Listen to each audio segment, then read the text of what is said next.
parole est à Monsieur Alfred Marie-Jeanne.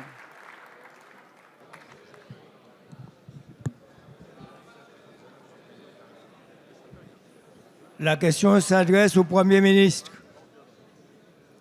J'associe à ma question les députés du groupe Gauche démocrate et républicaine qui ont été à l'origine de la proposition de loi tendant à la suppression du morasse de la législation française. En tant que rapporteur de cette proposition, je vous rappelle qu'elle a été adoptée par la majorité des députés, allant de la gauche à la droite comprise, et avec le soutien du gouvernement. Pour des raisons que j'ignore, elle est restée lettre morte. Cette attitude ne nous honore pas au moment où le racisme refleurit de façon exubérante. Tout racisme, d'où qu'il vienne, est condamnable. Il ne saurait donc y avoir de racisme nuancé. La nuance est une notion poétique non applicable au racisme.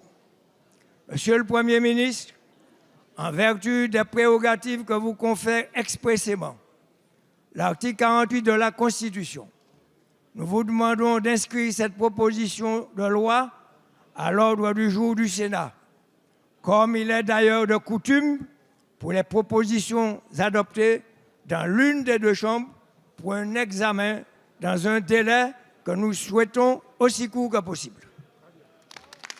Merci. La parole est à Madame la garde des Sceaux, ministre de la Justice. Pour le Sénat, alors.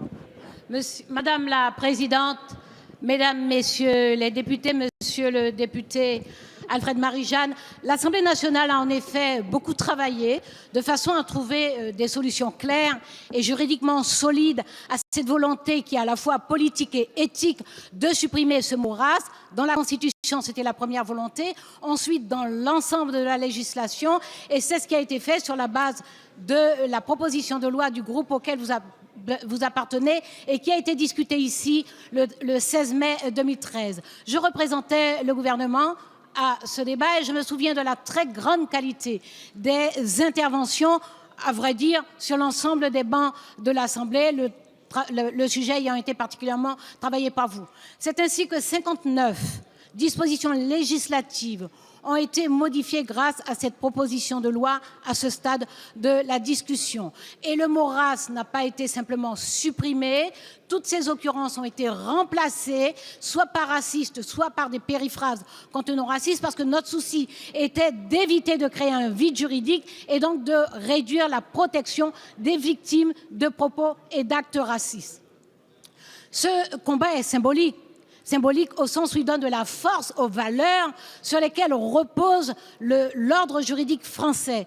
Et cet ordre juridique français lui-même, il prend appui sur l'idéal républicain qui condamne profondément, étant basé sur la nation civique et sur l'ambition d'égalité, cet idéal républicain condamne les distinctions sur cette prétendue origine raciale. Donc nous devons évidemment travailler aux sanctions, mais aussi veiller à ce que dans notre législation, dans nos politiques publiques, dans la sensibilité à ce sujet dans la population, nous puissions changer, transformer les mentalités. Le gouvernement est tout à fait disposé à agir auprès de l'Assemblée sénatoriale de façon à ce que ce texte revienne en discussion. Merci. La parole est